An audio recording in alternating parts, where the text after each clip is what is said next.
told Sarah she didn't have to walk up here, she did it anyway.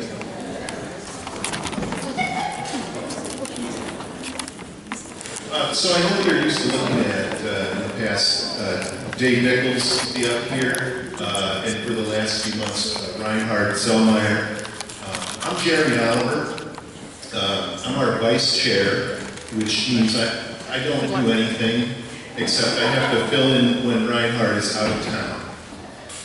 So bear with me if I don't know what I'm doing tonight. It's the first time for me running the announcements. I did get to introduce our speaker last week, and this week I got to cut off our workshop presenter, so bit of a double-edged sword. Thanks again, Shannon, for that. So we're just going to do a few announcements. I'm going to ask Bill first to talk about our ambassador program that we are trying to resurrect. It's been kind of in mothballed for a few years. Hi, I'm Bill Lindenfelser. Is that true, Lila? Okay. Yes, as Jeremy just said, we're trying to revive our so-called ambassador program. Some of you may remember what that is. Some of you may have actually participated in it once upon a time. Just a brief description. We rely upon members to represent Genesee Valley chapter of ADK at various kinds of events. These can be things like an outdoors weekend at the Genesee Country Museum, or maybe at a school, or Green Spark is going to have some sort of an event, I believe, where an eco weekend. Is that what it is, Katie? Something like Solar that? Fest. Yep. Solar Fest. Solar Fest, thank you very much, okay? And we need people to represent the chapter at things like that. Now, we're not signing people up tonight, but very, very soon we will be premiering a new web page on the website that's got a bit more of a description and got some contact information, etc. So please look forward to that. Please consider the idea of doing something like that. If you feel comfortable talking to people, this would be an excellent skill and an excellent opportunity to exercise that. So please keep a lookout for that, consider it, and you'll be hearing from us. Thank you. Thank you, well done. I should have had Sarah go first. Hello, I'm Sarah Mastro. I am the Expo Chair. You only have to hear from me like maybe 1 or 2 more months, so that's probably exciting for everyone. I have the printed flyers for the event on the table out in the atrium. So if you could grab a couple on your way out, take 5 is our little slogan. There's some candy out there too to sweeten the deal. But take a couple, distribute them to places in your local area, friends, relatives, anyone that might be interested in Expo, and we look forward to seeing you all on June 8th. Thank you. Hello. Hi, I'm Bruce Thayer. I'm the Finger Lakes Trail Steward. And we've got June 1st is our next Trail Maintenance Day. It's your last chance before the end of September to work on the trails, so please sign up. I'll send this sign-up sheet around and we'll get started. Thank you, Bruce. And now, man, you look forward to seeing everyone. Jackson's going to talk about the bookstore or maybe some other stuff too, I don't know. He's going to yell. Hi, everybody! Oh, so good to see you all. Listen, last month, after that program ended, the bookstore had unprecedented, spectacular sales of ADK bandanas. The most I have sold in the 30-plus years I've been managing that bookstore for you. Hopefully, some of you will need a bandana again tonight. Stop over and see me after the program. Thanks, everybody.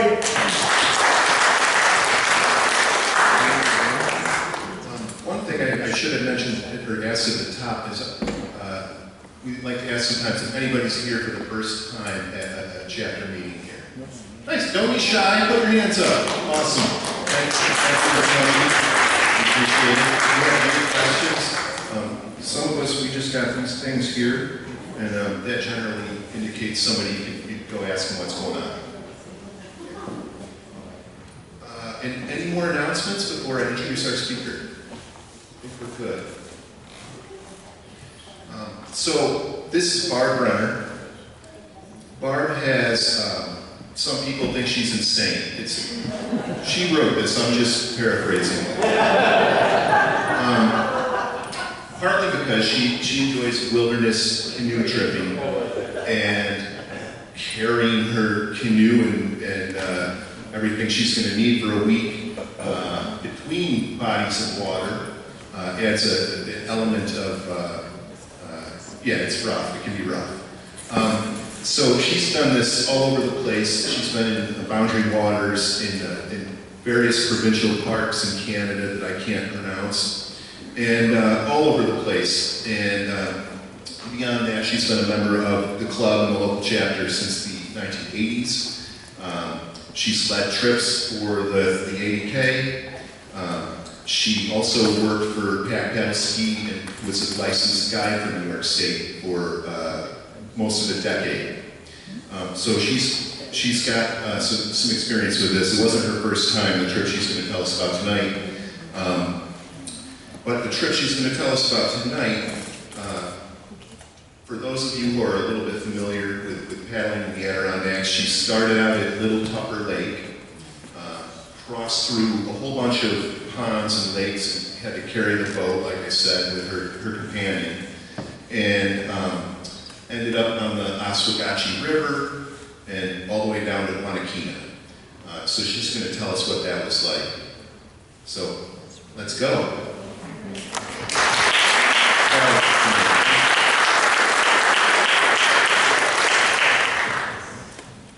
Lydia really thinks I'm insane. Hang on, I can get this in here. Okay, can you hear me? Yes. No. All right. I'd love to share this trip with you. Thank you very much for having me here and for the great introduction. This is a trip Lydia and I took last year. So this is Lydia over here. And I want to start out by thanking her because she goes on some crazy trips with me. And I said it was strokes and steps. She probably would describe it as steps and strokes. A little more portaging in there. But, whoa, that's not the right picture. It is today. Uh-oh, glitch. Stay tuned. Lydia, intervene the group for a minute. I didn't write the bio either, but I would classify her as insane, sure. It's good. She takes me outside my comfort zone. It's a good thing.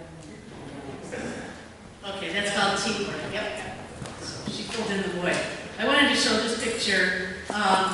I, for some odd reason, enjoy wilderness canoe camping a little more than backpacking, actually, and I enjoy backpacking.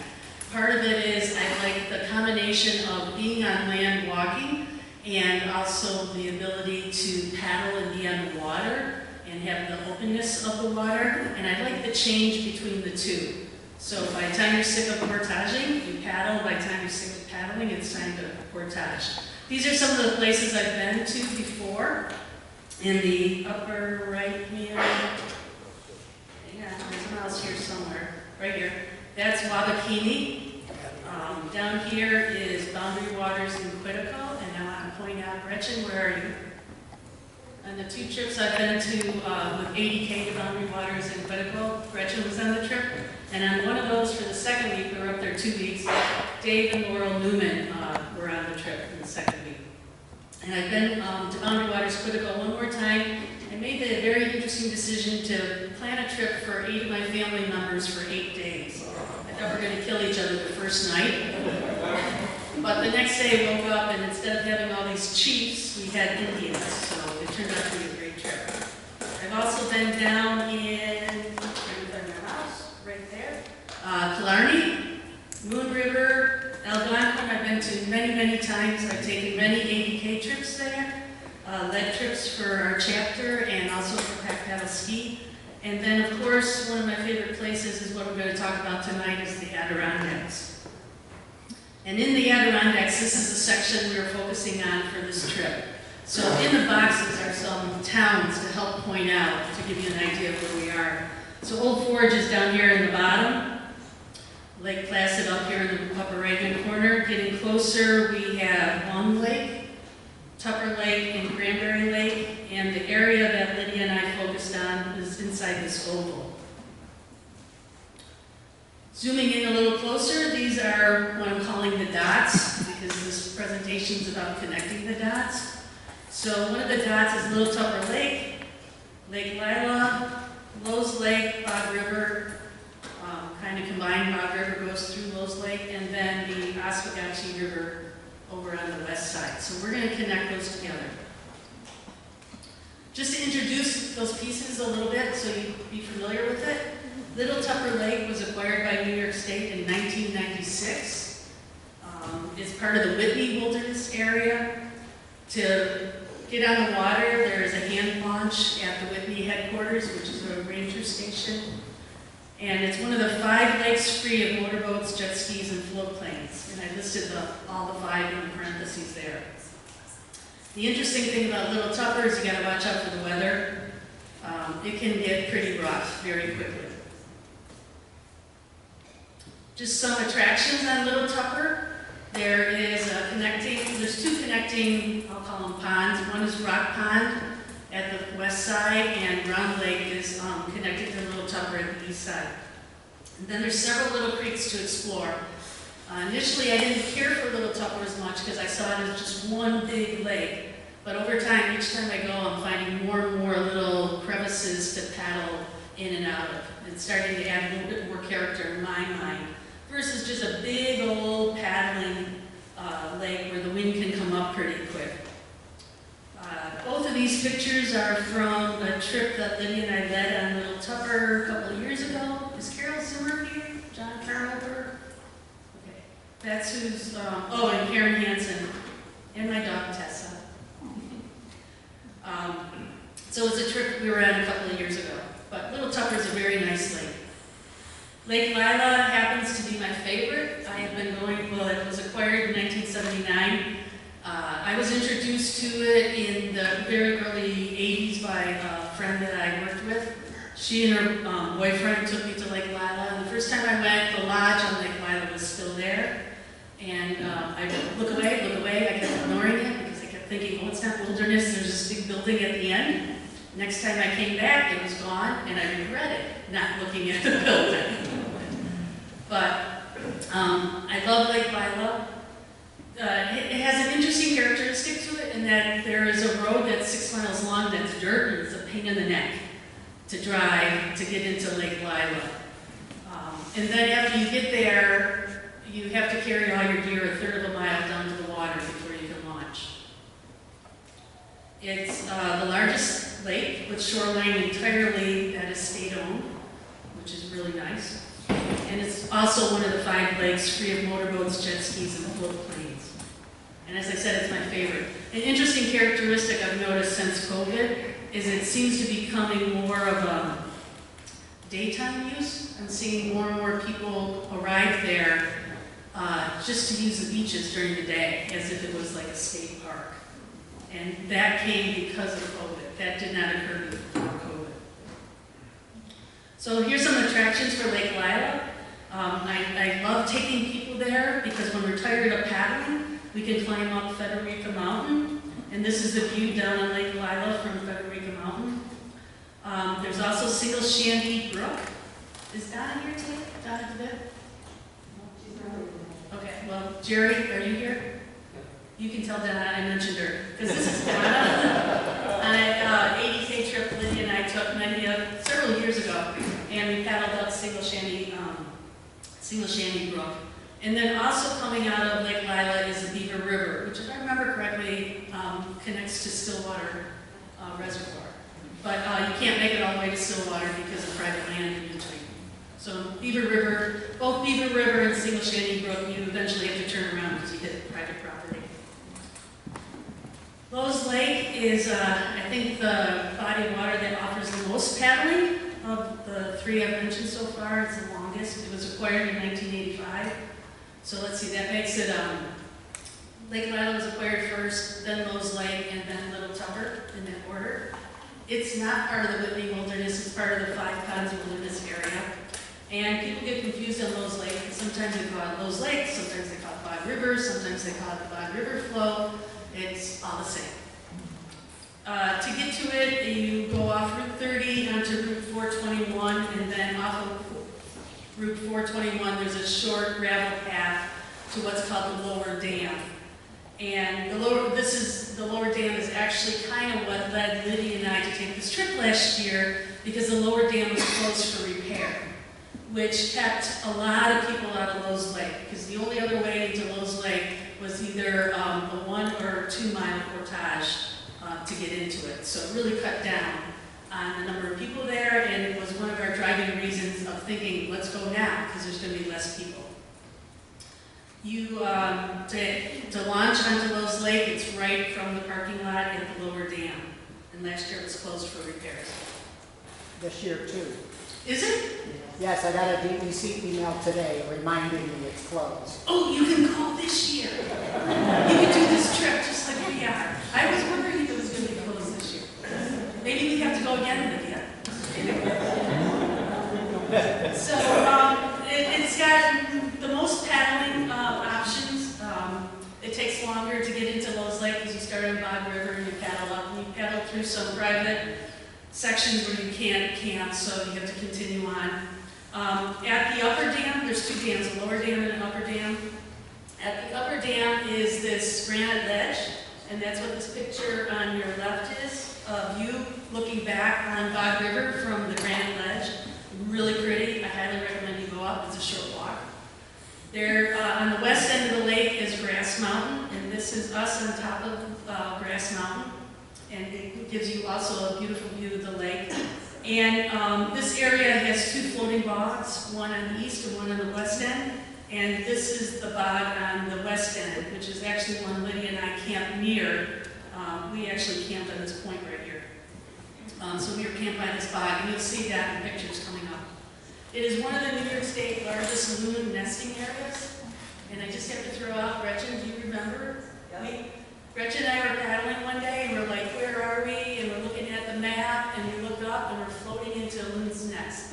And we didn't touch it, we were approaching it, right? Right. And we both looked up, and we're like, whoa, it was the first time I ever saw a loon's egg. It was really kind of cool. There was no loon in it, it was just eggs, right? Right. Yeah. So that was a great trip. Oh, that one the wrong way. You saw that, you saw that, you saw that. Okay. Public service announcement for Little Tupper Lake. Wait. Lowe's Lake. Uh-oh, Lydia, entertain the group. What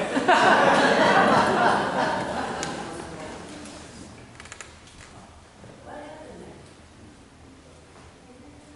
So technical difficulties caused by me. Lowe's Lake. Did we talk about Little Tupper? No. I don't think you have to entertain. I think I just got them in the wrong order.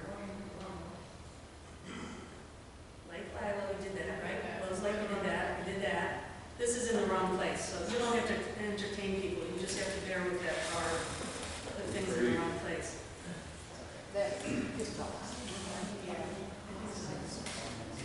Anyway, this is a public service announcement for Little Tupper Lake. If you've been at Little Tupper Lake, we put in over here, right across from the put-in, is this obnoxious, very big building. If you happen to have $5.2 million, it's for sale right now. So you can buy it. Believe it or not, it is off-grid. It runs off a generator. So I thought I'd throw that in as a public service announcement. Yeah? There's only about 3 houses on that lake, right? I think that's the only house. Oh, there's, I think, You pass a couple on the other side, but that one is so big you can see it from the other end of the lake. yeah, it's kind of obnoxious. So it's, it was built by, the wife was a Whitney, and she married a Henderson, and the wife has passed away, and now Henderson is trying to sell it because it's their camp. and he doesn't go there anymore.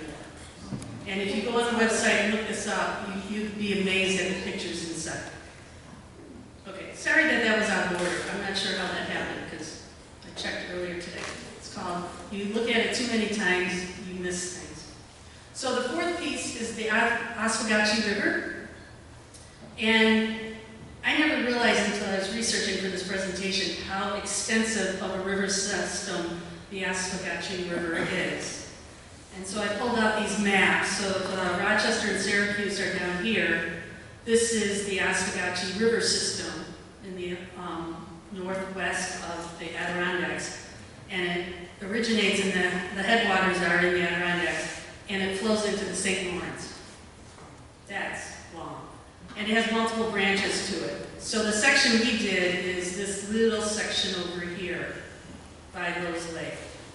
We only counted about 16 miles on the east branch of the river, and that is in the Five Ponds Wilderness area. If you're interested, I found this on the internet. If you Google Oswegatchie Blue Way Trail Guidebook, you'll find a 40-page glossy brochure about the entire Oswegatchie River and all the towns and services along the way, and cool things about it. Yeah, I thought that was pretty cool. Amazing what you can find on the internet. So the Oswegatchie River, some of the attractions. One is High Falls, which you can get to from the put-in. So a lot of people go from the put-in, which in our case was our takeout. That's where we took out. But most people put in there up near Wanakena, and they paddle to High Falls. So they really load up the canoes. Some camps we saw, they had the buckets for peeing in and coolers and lanterns and huge tents and everything like that. They loaded up their canoes because they were coming from the opposite direction that we were. They didn't have to carry everything. The other high point or attraction on the Oswegatchie River is what's called High Rock. And High Rock, you get a nice view of the Oswegatchie River upstream and downstream. Okay, so those are the dots, just a brief introduction to the dots. So you can connect these dots together in a form called the Whitney C. And the Whitney C forms this shape. You would go in on Little Tupper and you would come out at the Rose Lake Bog River, put in, take out, at the lower dam. The lower dam is over here. Another way you can connect this all together is what's called the Whitney Loop. And that's where you can connect everything together like the Whitney Sea, but adding on Round Pond, which is over here. And then this section up here is part of the Bog River. And that is the section that caused Lydia and I not to do this loop, because that section is not Kevlar canoe compatible. It's got rapids and rocks in it. And I haven't scouted it yet because I don't have a boat for that type of paddling, but I'm intrigued and hope to scout it out someday. But, what's that? Oh, you got one here. So someday I hope to look at that, but that wasn't conducive for this trip. And I chose not to do the Whitney Sea because I've done a lot of those sections. So Lydia and I have paddled in where all the purple dotted lines are. So we haven't gone from Little Tupper through Rock Pond over to Lake Lila. A couple of years ago, we did go from Lake Lila to Rose Lake, and we've been on Rose Lake and Bog River many, many times, and we've been on Round Pond many times. Jerry, you're here, right? Yep. So Jerry and Donna and Lydia and I did an ADK trip on Round Pond a couple of years back. So this is the route that we chose for this year. Kind of part of the Whitney Sea, but not taking us over to where the rapids are. Instead, we left Rose Lake by portaging over to the Oswegatchie. So we came in on Little Tupper Lake, not far from Long Lake and Tupper. And we came out on Wanakena up by Route 3 over here on the left. So let me connect the dots together for you and showing you our trip. So day one was a day that I would describe as very poor implementation. Everything went wrong. We weren't enthusiastic about getting on the water because when we woke up it was pouring rain. We happened to wake up in Vermont because we drove to my sister who lives in Vermont to drop off my dog. And then it was about a 2-hour drive over to here. But we didn't like get up and jump and exit my sister's property really quick because it was pouring rain, and we weren't all that charged about going out in the rain. And then we did drive over to Long Lake and decided that maybe we could delay this a little longer to see what the weather's going to do. And we went to an open stand sandwich shop, who I think took like an hour to make us a pastrami sandwich. And then we ate it, and by the time we were eating it, it started raining again. So again, we weren't enthusiastic. So even though we got up very early, we did not put on the water until about 2 o'clock. Because we were also killing time at the put-in talking to the ranger, who was telling us about how bad portage trails were that we were going to be traveling on. Yeah, so it was definitely a late start, and then of course I made the decision because we were headed to Rock Pond. Our initial goal was to camp. Let's see if I can find my mouse here. I guess I can't. Oh, there it is. Was to camp over here on Rock Pond. This was our initial goal. So I had made the decision of the shortest distance between 2 points was to paddle along the east shoreline, and that was a really dumb decision, and I don't think I will ever paddle on that shoreline of Little Tupper again, because all the west wind aims right for that shoreline. So we had very slow progress due to waves and wind, and after 2 hours, we got here, and we decided, let's just take a break. But because we're on the east shoreline, we're being bounced around. We either take a break out in the bouncy water. By that time, also, we were having water from into the bow of the boat because of the bouncy water. So we're like, okay, let's just go on land. But to go on land, you have to unload the boat. So we decided to take a break. Now it's about 4 o'clock. We're looking at these clouds, and we decided to stay. Because we just unloaded the boat, so let's stay. So that's as far as we made it on the first day. And between that and the rangers' information about portages, the concerns about the high water in Oswegatchie, because this was shortly after all the rains that had washed out in the washed out parts of the Adirondacks, like Long Lake. So it wasn't too long after that we were on this trip. Okay, so we made it to day 2. So day 2, we get up very early, and we're going to move on. We're not going to head back to the car. We're going to progress on and see how things are going to be. So we started, oh, did I tell you S is for start? Did you figure that out? S is for start, X marks the spot of where we're headed. So we're going to proceed on, and I decided I should blow this up a little bit so you can see what we went through. So we started very early in the morning. Guess what? It was raining. Lydia says that I sat up and I said, "This sucks." Because it was still raining. It's supposed to stop raining overnight, so when you wake up, you can proceed forward. Did not cooperate. So we packed up in the rain, proceeded on, and it was a misty rain. It's one of those, even with a tilly hat on. Tilly hats are great for people who wear glasses because it pretty much keeps the rain off your glasses, except this was a misty rain into our face with a light breeze. You know, the kind where somebody wearing glasses wants to have windshield wipers. So we both needed windshield wipers, but we proceeded on. First portage is short. And you might think short portages are great. They're kind of good because they're short, but you still have to unload the boat. And a little while later, you have to reload the boat. So we got into Rock Pond and proceeded on to our first long portage, 2.2 miles.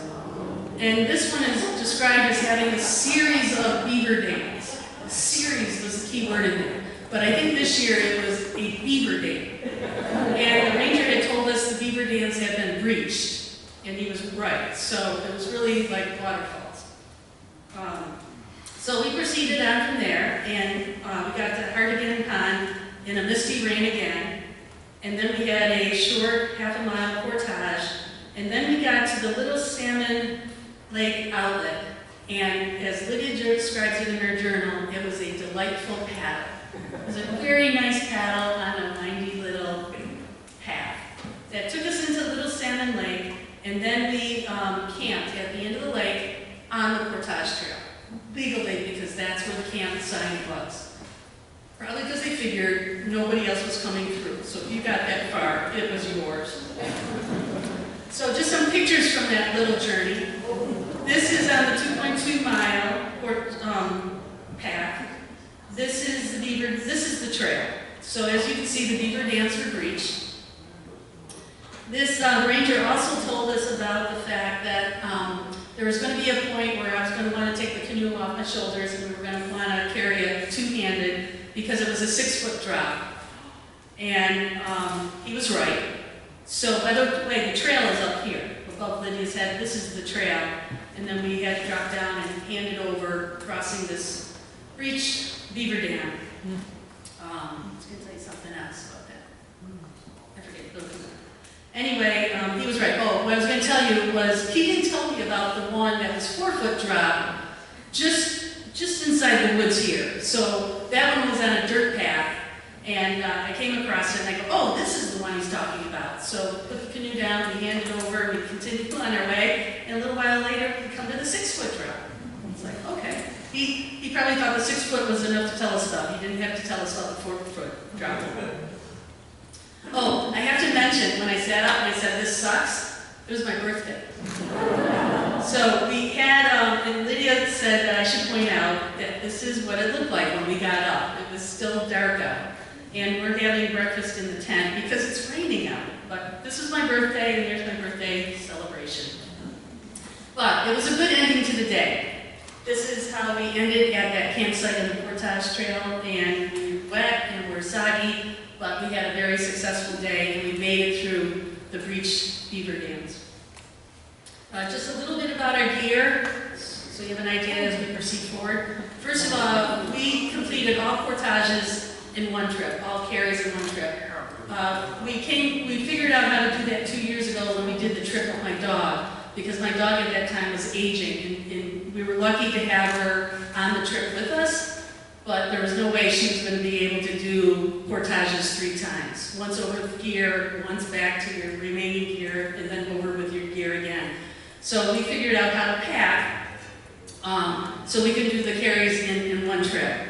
So in general, Lydia carried this red Duluth sack, and I brought some of the things with us in case you're interested. I think, Gretchen, I bought this Duluth sack when we went to Boundary Waters. I can't remember, but I bought it back in the early 90s. I'm sure they're much lighter nowadays. But Lydia carried the red sack, which contained our sleeping bags, pads, tent, tarp, most of the food, and our clothes. Anything that we absolutely needed to keep dry. She also carried a day pack with her day gear, and we decided that she had the water filter in her day pack. And her water, etc. And she carried that on the front. She carried the paddles, and we used an old downhill ski carry that you strap your skis so you can carry it with one handle. We figured out to do that, because last time we did a trip similar to this, Lydia was carrying the paddles, and when they're loose, you're just kind of balancing them the whole time. So we came up with the idea to strap them together, and then she could just carry them one-handed. And that worked well. We have that up here if you want to take a look at it. And then, of course, she had her life jacket up here on top. On my end, I carried the canoe, and then I have a day pack. The red Duluth sack has stays in it, so that would transfer Lydia's weight onto her hips. My day pack also has stays in it, so it transfers the weight onto my hips. And I would carry the cook pots, dishes, stove fuel, first aid, and some of the food. And then I strapped my life jacket onto the back of my day pack. So a little bit about the canoe. The canoe is 18.5 feet long. It's Kevlar. I used to think it weighed 35 pounds because that's what the specs said. But I took it to Dave Curtis when we went to do a trip in 2017, I think it was. I took it to Dave Curtis to put skid plates on the tips and tails because the coating on this boat is so thin that if the tips or tails just brush on sand, it acts like sandpaper and it wears through the coat down to the Kevlar. So I had skid plates, you can kind of see it up here, put on the canoe, and while he had it, he weighed it. And he told me my 35-pound canoe weighs 40 pounds. I'm not sure I needed to know that. Yeah. But something I want to share is right before the trip, I changed my pads on my my yoke. So my yoke is wooden, curved around the neck, but I have pads on it to sit on my shoulders. And I used to have cup pads, and I have them up here. But for this trip, I decided to splurge, and I bought what are called sling yoke pads. I love them. I think they're great. And that's a picture of it over here. And I brought it in case you want to see it. And I can tell you more about that later on if you're interested. But I got it like 2 weeks before the trip. So I thought, oh my God, what if I take it on the trip and I decide I don't like them? So for about a week and a half, I went in the backyard once a day for half an hour and I walked back and forth with the canoe. First with the canoe, and then with the pack, and then with the life jacket to figure out how it was all going to work. And I can't imagine what my neighbors think. Because I was just going back and forth, back and forth. Okay, day 3, we went from lily pad portage, where we had camped on the portage, to Lowe's Lake, all the way up to Lowe's Lake. So let me explode that for you. This day had 5, oops, stop doing that. This day we had 5 portages. So we started out right from camp portaging. We didn't have to load the canoe and paddle. We portaged a half a mile into Little Pad Pond, which in my mind always had been known as a bad put in and take out. Lily Pad Pond is known for a lot of mud. Did you run into that when you did the trip? I don't remember, but I remember that the lake you stayed on, was it Little Salmon? Yeah. Had the most mosquitoes I've ever seen. Oh, we had no bugs. We were lucky. The whole Yeah. lake. That was great. You could hear the mosquitoes right outside your tent. Yeah. And then beyond that, you could hear the entire pond buzzing. Ooh. Yes. Well, Lily Pad Pond is known for lots of mud for the put in and the take out. But we had high water, so we had no problem. Then we had a 0.8 mile portage, which is one I had wanted to do for a very, very long time. And it turned out to be the worst on this trip. Then we got to paddle into Single Shanty Brook, and Lydia said I should mention to you, do you see this waterway from Lily Pad Pond that goes over to here? That is paddleable if it was public property, but it's private property, and because it's private property, we had a 0.8 mile worst portage of the trip on our trip. So you can't paddle into the Single Shanty Brook. You can only do the portage and then jump on the brook and paddle into Lake Lila. I put a little cell phone here because the ranger had told me the only place in our trip that we might have cell reception is in the middle of Lake Lila. And he's right, because we're paddling across Lake Lila, enjoying the scenery, nice and quiet, and all of a sudden Lydia's phone starts doodling. We took her phone as a camera, and the plan was for it to be on airplane mode. So it doesn't roam and doesn't use up the battery. We're paddling across Lake Lila, and all of a sudden she's getting all these texts and notifications and stuff. And come to find out that she had turned it off the night before. When she turned it back on, it's not on airplane mode anymore. It's roaming. So this was actually a really good thing for her phone to notify us that it was active. And so from that point on, we put it on airplane mode, and we never turned it off. We just left it on airplane mode so we could take pictures whenever we wanted. But that was a weird experience. Whoa! 0.3 mile portage out of Lake Lila. That one was that one could have been an ankle breaker. It has lots of rocks, lots of little crevices that your foot could get in. It's right along the shore of the creek that it's paralleling. And it has a lot of ups and downs and a lot of trees and a lot of brush to maneuver, and it's very narrow. Then into Harrington Brook. And from Harrington Brook, you jump off the brook onto the Adirondack Railroad tracks. So this is point A. So now follow my cursor down to point A down here, because it all didn't fit in one spot. So at this point, I can show you. At this point, if you follow this red line and continue it, can you see the faint red line here? Yeah, that's the Adirondack Railroad, which when we did that 2 years ago with my dog, and when we did it then, the railroad was inactive. It's active now. So you're actually portaging on an active railroad bed, and not knowing, because I didn't research to find out how active it is. So the whole time I'm portaging on it, I'm thinking, if a train comes, what do I do? Where do I ditch the canoe, and where do I... That was my whole thought. And I think this year I went by quicker, because I was spending the time thinking of that. Then it jumps into the woods, you go across Clear Pond, another short portage, and you're finally into Bog Lake, which is part of Bog River, and no more portages, and you're into Lowell's Lake. So 5 portages this day. And it looked like this. This is coming out of lily pad. This is going into lily pad, so the put in. And this should be a muddy mess, but it was not a muddy mess because we had high water. All those rains gave us high water, and we were able to, I didn't use my paddle, I was using a pole. I was just pulling the boat out from the put in.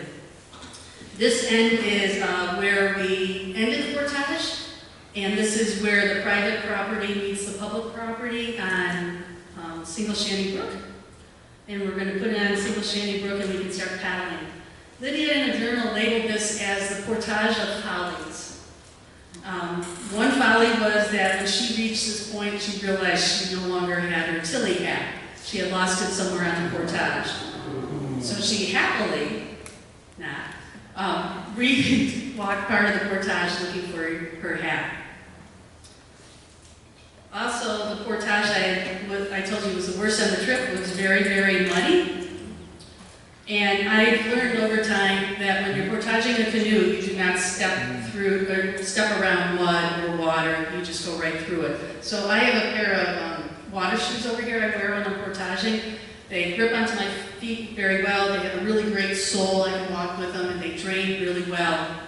But I'll tell you, in some of these portages, some of these sections, my foot would go into the muck, and I was hoping it would stop eventually. And then when it pulled it out, I was really hoping that my shoe came with it, because it would be a mess if I had to go digging for my shoe. So yes, it did come out with it. But at one point, it did become very, very deep, so I did step off to the side, and it was a rise, a slope, and as I stepped onto it, my feet went out. So my feet went down, my butt went down, nice mud streak, and the canoe went off to the right. So the good news is I didn't get hurt and the canoe didn't get damaged. But Lydia was wondering what I was doing when she caught up. She was like, what are you doing? Taking a break?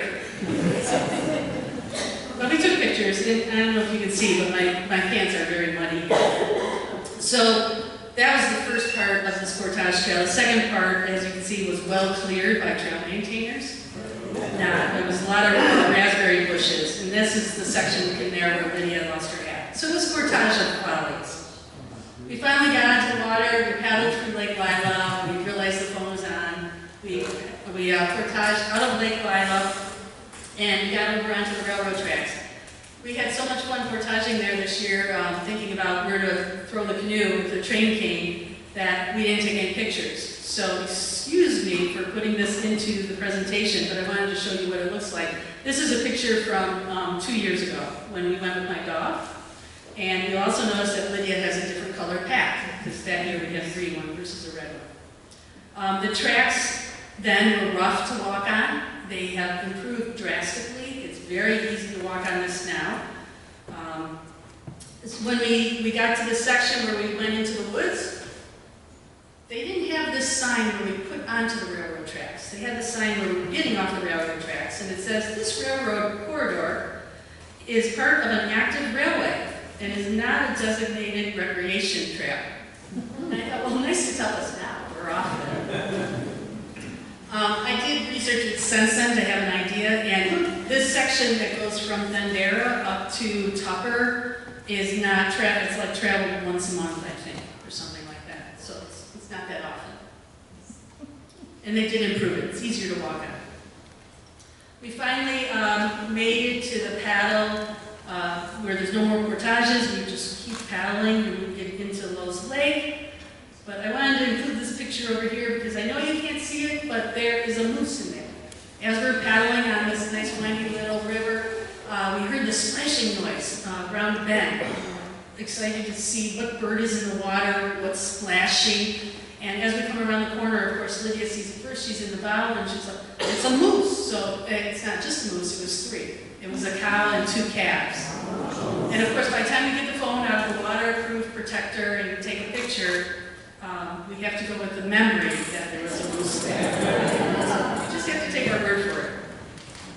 Day 4 was a rest day. We decided after a day of muddy portages and 5 portages, it's time to rest. So we started at a campsite on Lowe's Lake and we stayed at that campsite all day. The plan was to get up in the morning. I like when we have a rest day, get up in the morning, paddle to another campsite and have breakfast. And then maybe paddle to another one or another place and have lunch and, you know, just kind of check out the lake from, you know, meal to meal to meal. But we woke up and it was foggy, misty, rainy. It cleared in the evening, but we ended up just staying in camp. We did not paddle at all. Because when we woke up, it looked like this. We were like, oh, maybe this, and then it was raining. So we basically spent the day napping, reading, hanging out. We had brought a 5x10 tarp. This red is here because when it was raining, it was coming in, so we put that up just to block out the rain. And we hung out, and we rested. Day 5, we're going to move from that campsite through the west end of Lowe's Lake heading over to the Oswegatchie, and to explode that up for you.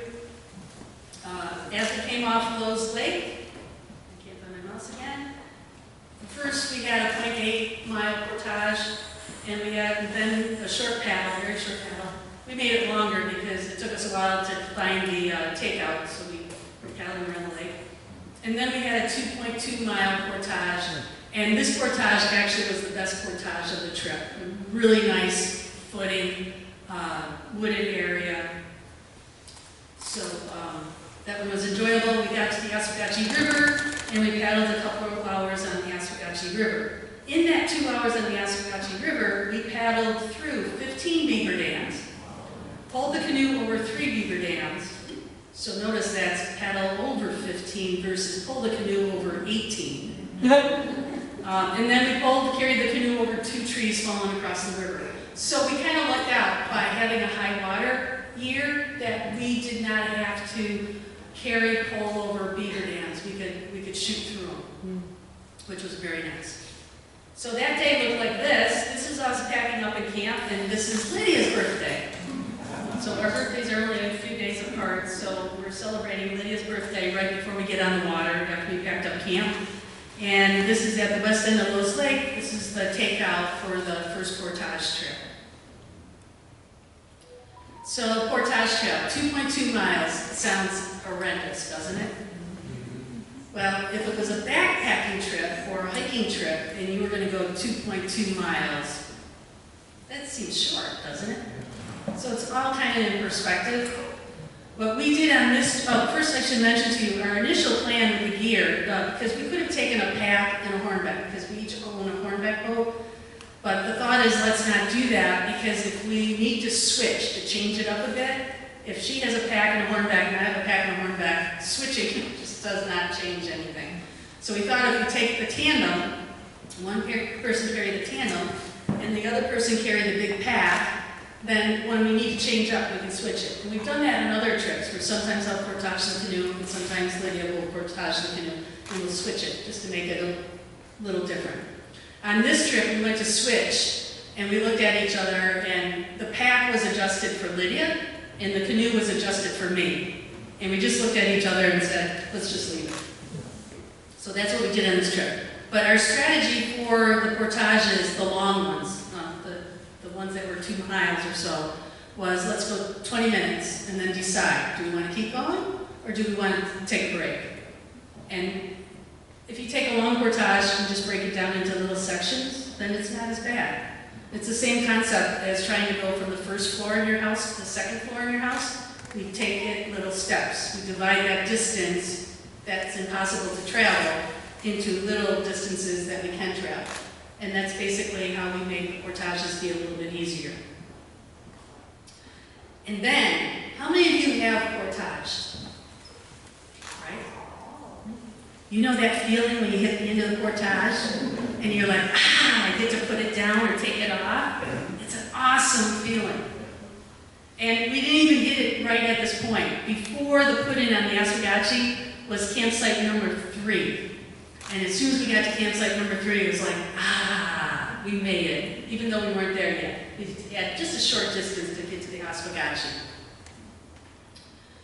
Day 6, so now we know we can successfully get to the takeout at our designated day, at our designated time.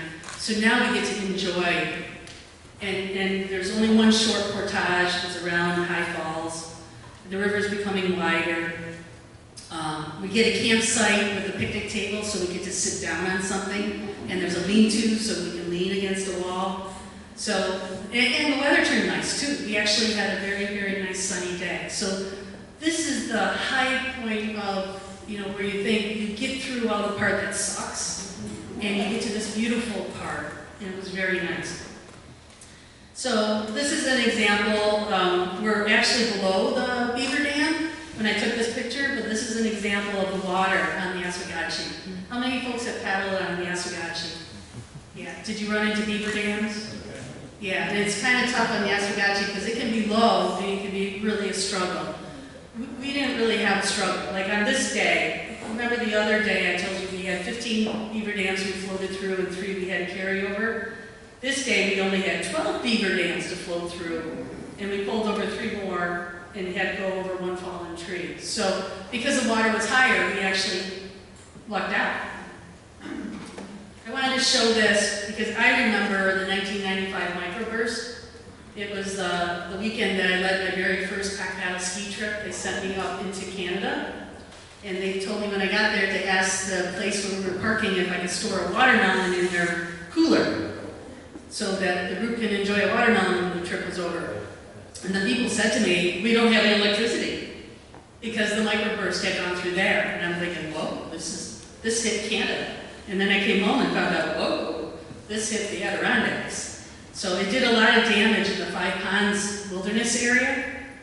I believe these trees you're looking at with the moss, this is my guess, is this is part of the damage from the 1995 microburst.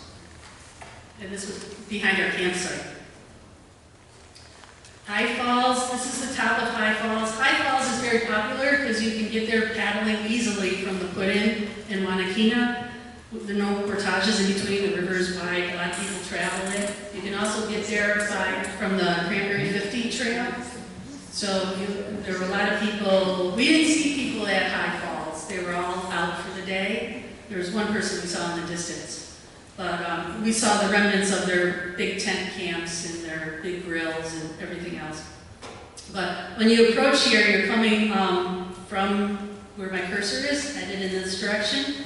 And you have to make a 90-degree turn to come through the chute. Or you have a choice. You can go straight, and there's a takeout over here. Or you can go straight and do a 360 and get yourself positioned to shoot through here straight. So we came, and Lydia and the bow did a really great draw, and we did a 90-degree bend. And then when you get right here, you have to do a draw on the other side and do a 90-degree bend to take out over here. If you miss that, you go through this pool. And then the next thing that happens is you go over the falls. So you don't want to miss it. We got this lean-to on the river, and I want to point out, do you notice the distance between where the water is when I took this picture and the floor of the lean-to? This was the register in the lean-to. And I'll read to you, it says, there was water all the way around the lean-to. This is on the 15th, by the way. We were there on the 23rd. So on the 15th of August, it says, it was all the way up to the top of the floor of the lean-to. It was out past the privy, which was quite a ways behind the lean-to. I got a picture of one of the guys fishing off the top of the picnic table next to the lean-to. Later he wrote, raining most of the day, river came up to over a foot, within 6 inches of the top of the bank, glad it stopped by supper time. On the 16th, he wrote, leaving today, river still on the rise, came up to within 3 inches of the top of the bank. On the 18th, he wrote, water is just below the shoreline. So 5 days before we were there, the water was to the bank, top of the bank. And I had some concern about that with all the rains that we're having.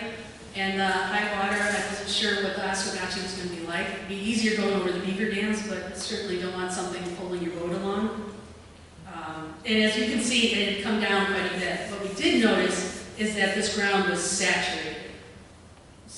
which concerned me because the trees there were very, very tall. Okay, day 7, our last day. We could have a leisurely morning. We only had my sister was going to meet us at 2 o'clock, so we had all day to go a very short distance. So we really enjoyed this. We had a leisurely paddle.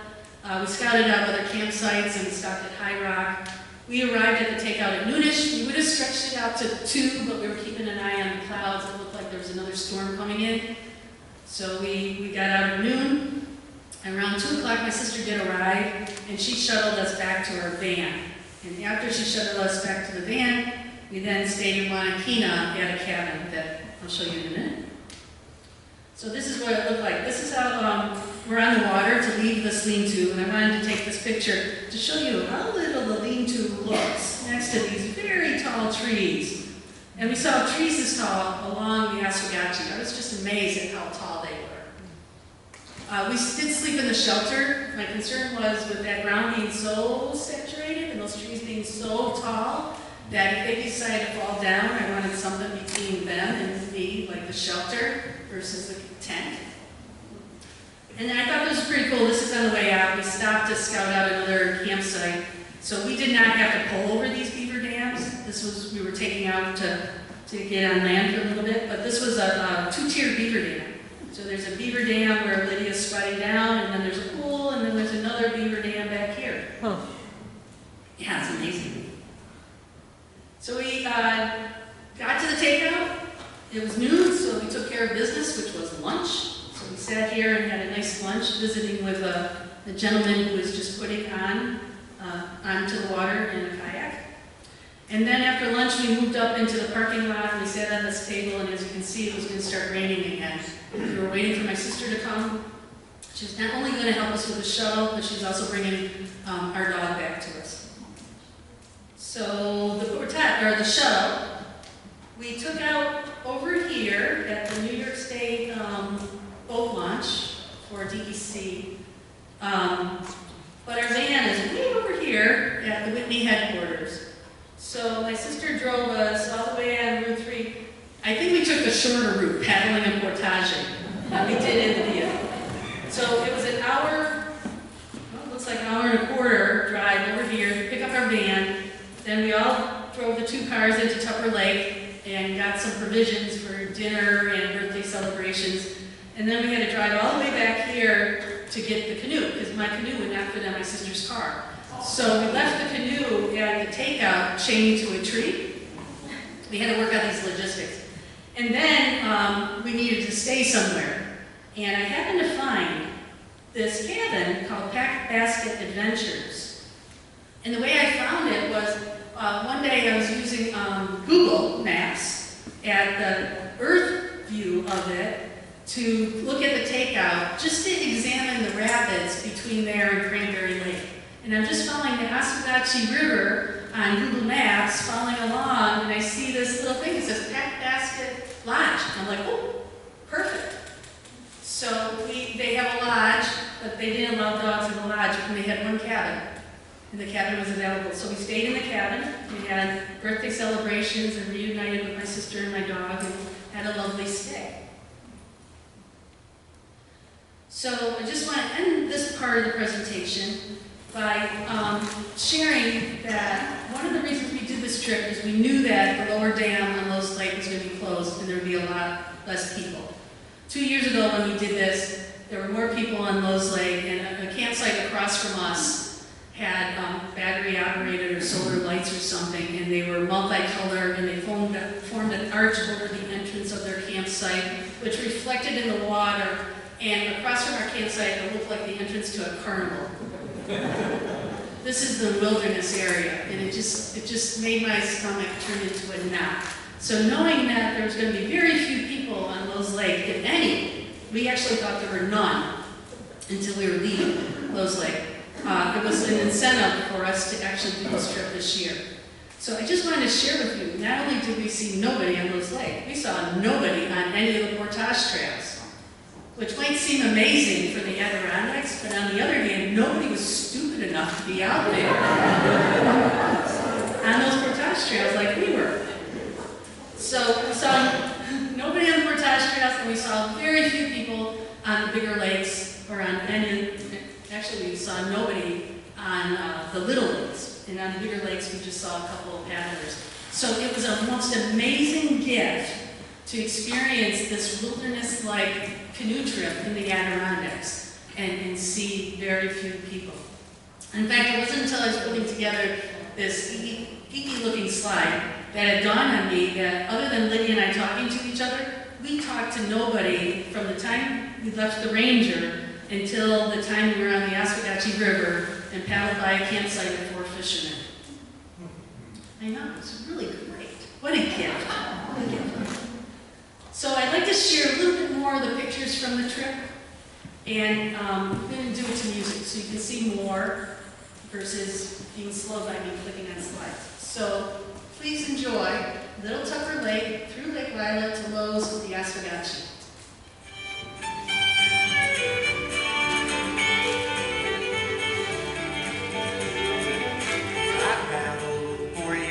With aluminum, struggle to get those portages done. Picked up my permit one summer night. Outfitter told me Kevlar is light. Kevlar is light. Kevlar is light. No more straining with all my might. Heard you won't send me home the second night. Raise your mama, Kevlar is light.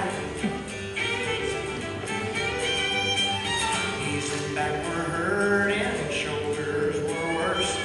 Toting a Grumman might as well be a nurse. Now it's so easy, no longer a fight. Ever since they told me Kevlar is light. Kevlar is light.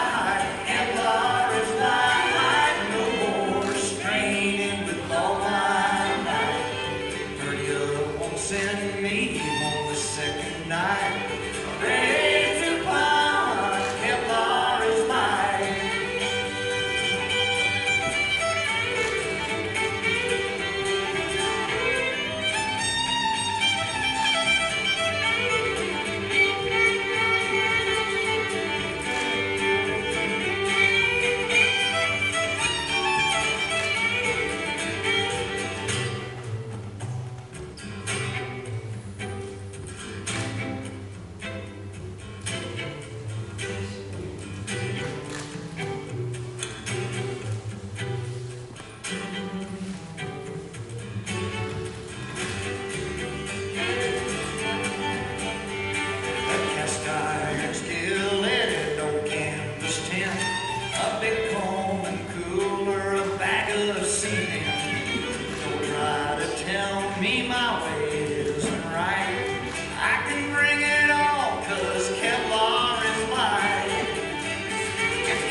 Just know this time on earth is borrowed.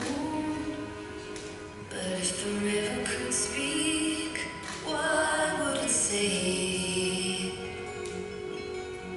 Find your journey, make your declaration. Carve your own path to your destination. The river just flows. The river just goes around every bend and over again. Through all the highs and lows, the river just flows. The river just knows. No matter how the world turns or where the wind blows, it has its own direction to go. The river just flows.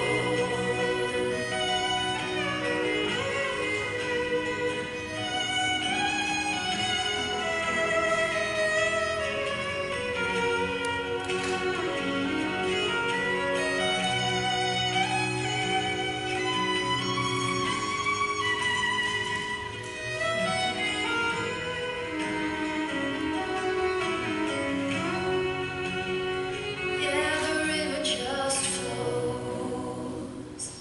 River just goes. It's bigger than us. You just have to trust. It'll take us where we're meant to go. The river just flows. The river just knows. No matter how the world turns or where the wind blows, it has its own direction to go. The river just flows.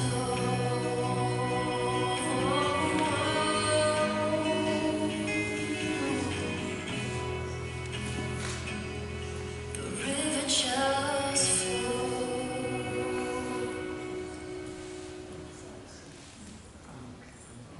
Sand in my hair, sand in my toes, sand in places where sand should go. Out in the canyon that ain't that grand. I don't care about all that sand. Don't you know? It's all part of the adventure. Don't you know?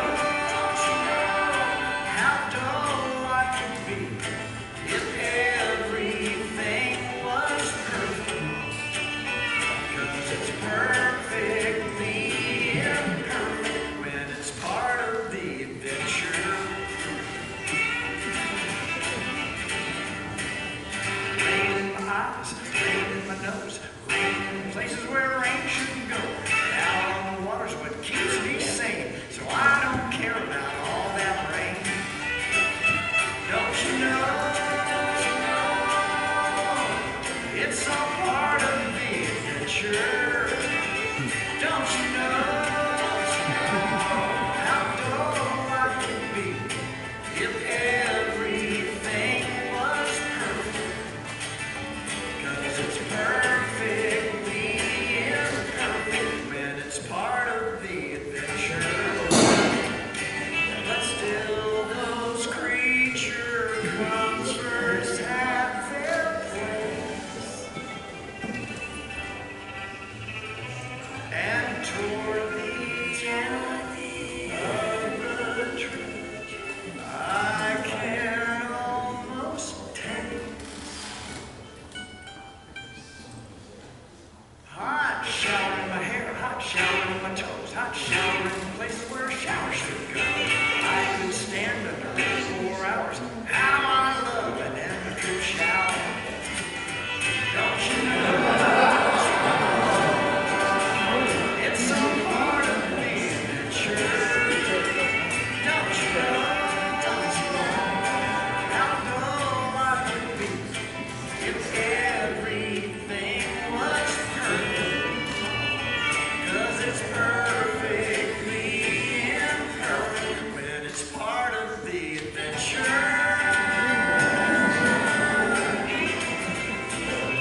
more music. So that's our trip. I'd be glad to answer any questions. What were your temperature range? Our temperature range, do you remember the temperature range? It was cool. There's a couple of pictures I know in there where, especially like the morning, I had like a hat. I get cold piece, but I had thermals on. So I would bet it got down to the 40s like overnight. I got kind of chilly. And today, that one day on the river, it was sunny, so it was warm. I was in a t-shirt, but a lot of other days we still had long sleeve shirts and pants, especially because it was cloudy. So a little cool. But So in the beginning, we were wet. So that didn't help me. Other? Yeah. Just the high falls. The question was, did we have to portage on any waterfalls? And just the one at high falls. Take it in Horseshoe Lake area, Bog River flow. Yeah. It open, we use on that way, on all the way up to Bog River. No, so the question was, if the lower dam on the Bog River, Little Lake had been open, would I have gone that way? And not, because that's a section that's not conducive to Kevlar boat. So there's rocks and rapids in there. So that section from there to where Round Lake flows into Tupper Lake is white water.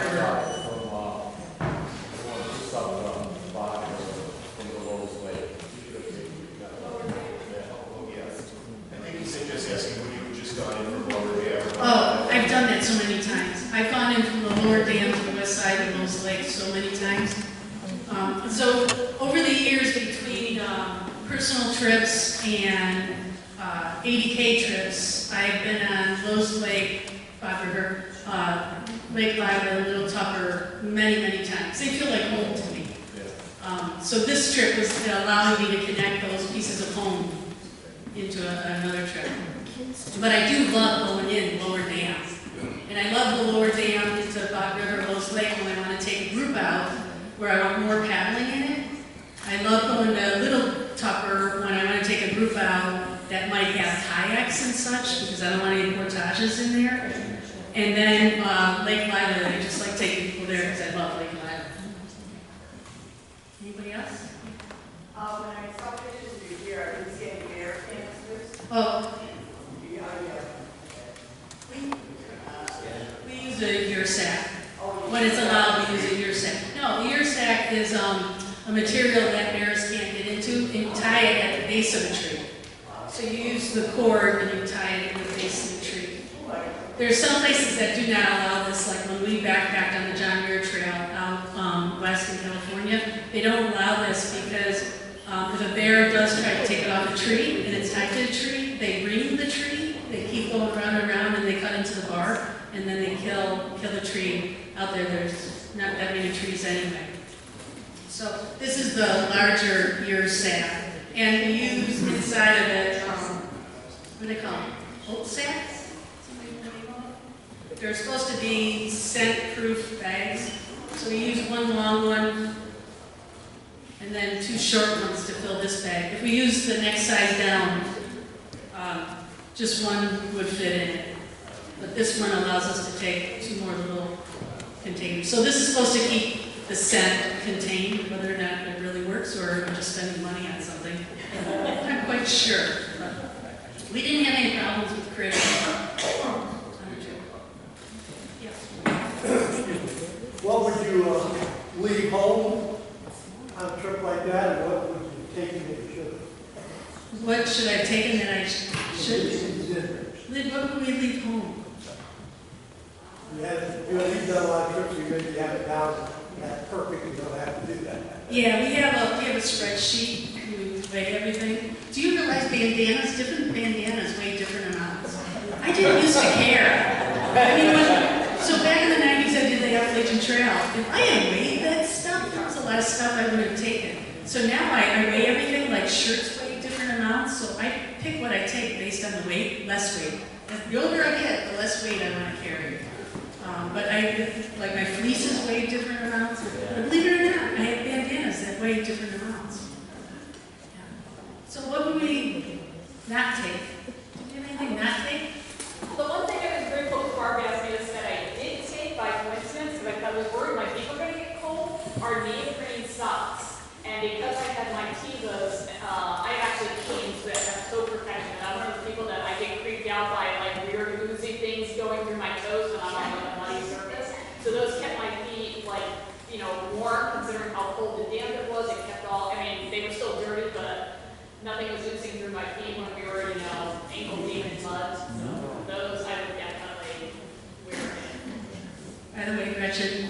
bought these when we were going boundary waters. So they're about 30 years old. They don't fit 9 feet anymore. So yeah, she took these. These are the water shoes I was telling you about that I wear, and I love these because they have great soles. They stay on. Around camp, if I'm on a clog, I can collapse the back. They drain well. Who makes them? Solomon. And they got cute little stars on them.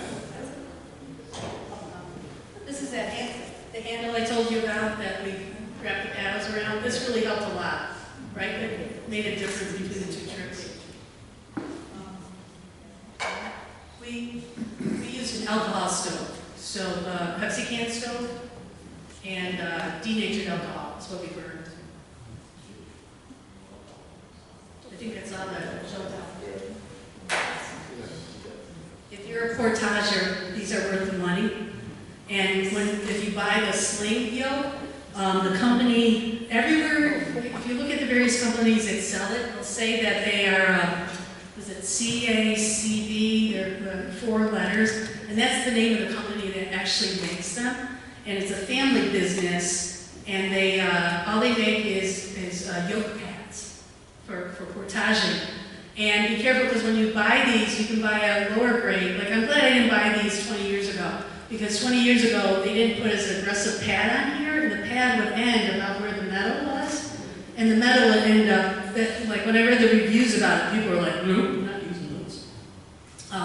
But then I found this company where the family actually made something. You can see they've extended the pad over the metal. These are great. I really, really like these. And you can slide it back and forth. So we did need to adjust it for Lydia and I. They were movable, where the old pad on my yoke, which I liked.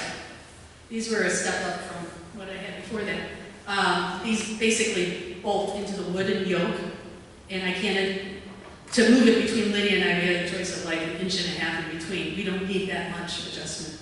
Where this, you can just slide it where you need it. And actually one time when I was doing it in my backyard, I slid it while I was carrying it. I just kind of loosened the bolt and slid it over where I wanted it and tightened it back up and continued walking back and forth between the cornfields. Other questions we can answer? Yes. What do you mean when you say hand launch? Hand launch, no motorboats, so you're just sliding your canoe or kayak into the water. Yeah, hand launch. So they're just saying that you can't put something with a motor in there. Yeah. So I'm back thinking about the question. Is there something we would have taken with? Is there something we needed? Alcohol. It's heavy. What's that? Yeah, it's heavy. Yeah, it does. Well, the bottle, because then you got to carry your bottle the rest of the way. Oh yeah, we can collapse it. You're right. Good idea. I don't know, I'm sure we left notes on our thing, and I don't know if you ever notes with that. Usually we come up with a list of things that we include in our package notes. I did have a luxury item. It was a pillow. This is the first time I've bought. But you know those pillows, they come in different ounces too. So I found the lightest pillow I could find. And it's made it different. I think I've finally grown out of taking my clothes and putting it in a stuff sack for my pillow. Yes, sir. You know, a few years ago, when we used to do this with Bill Earl, we used to do it the opposite of the way you do it. It was the luxury tour. So Shay would bring 3 liters of wine with her, and we had camp chairs, and we actually had an air mattress with a pump with batteries in it. Yeah. And we portage about that. You can join the people at High Falls. Because they had a can of cherry pie filling. Oh, yeah. What else they have? I'm walking by all this stuff going, oh my. And we had some people paddle by our campsite when we were at the lean-to. They were paddling upstream looking for a campsite, and the canoe was 2 times the gear height above the canoe depth in the water. And I'm just looking at them thinking, time now. They're gonna tip. They had totes, like giant Rubbermaid totes, full of like that one camp with like, cans of like blueberry and apple filling. Wow. And one party had beer, but they wouldn't share it. Yeah. But it's going lightweight and weighing everything, 2.2 mile portage does not become a 6.6 mile portage. Yes? What did you take for a water? We use the Sawyer squeeze, but we don't use it as a squeeze, we use it as a gravity drip. So we have a collapsible, the water containers that come with the Sawyer squeeze, we use as the dirty water bags. And then we bought a collapsible 2-quart bag that the good water flows into. And we just hang it on a tree and let it drip. So we ride a camp, set that up, and go about our way. I love that. I love that filter. Beats the days of the pump. What was that? Blew my way back. No, before Katana. What was that, Gretchen, what was that blue one we had? First Need filter. I think it was. Yeah, it looked like a canister like this. Anyway, I'm dating myself. Sorry about that. Other questions? Yes. What did her red dryback weigh? I think I saw on the spreadsheet today, it's like 3.5 pounds. I'm kind of pulling it out of memory. I didn't bring the spreadsheet. What did you weigh as a factor? Oh, how much did it weigh full? Sorry. I don't know. I'm thinking it was around 30 something. I think so, and plus the front, the one on the front water, I think it was about like 30 pounds with the paddles and everything. Yeah. Yeah. She says that's why she keeps me around, is why. Longer than they should be carrying. I highly recommend the trip.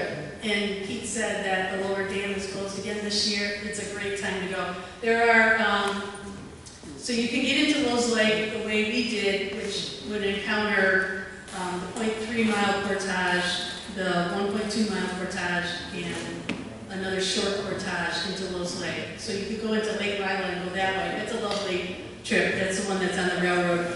You can get into Lowe's Lake from the Oswegatchie, so you have the short portage around High Falls, paddling upstream, the 2.2 and the 0.8. We met a guy that had got into the Lowe's Lake from Cranberry Lake. And I forgot what he said, it took him 4 hours, I think, and I think that was about a 2 mile portage again. Probably the easiest way to get in is down by the lower dam, there's a gate. You can park there, and you can put wheels on your boat and go up a dirt road and meet the Bog River at the upper dam.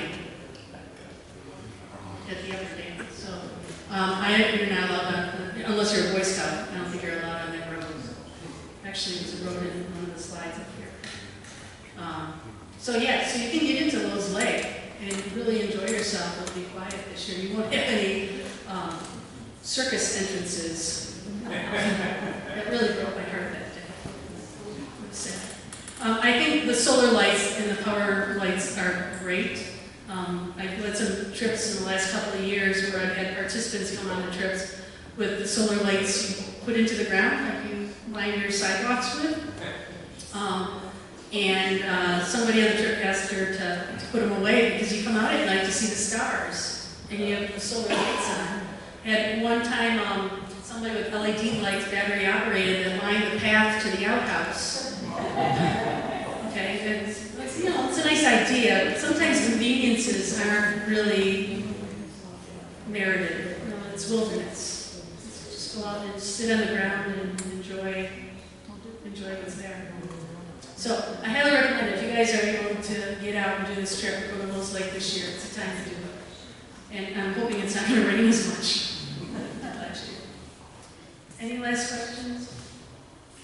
You guys have been great. Thank you so much.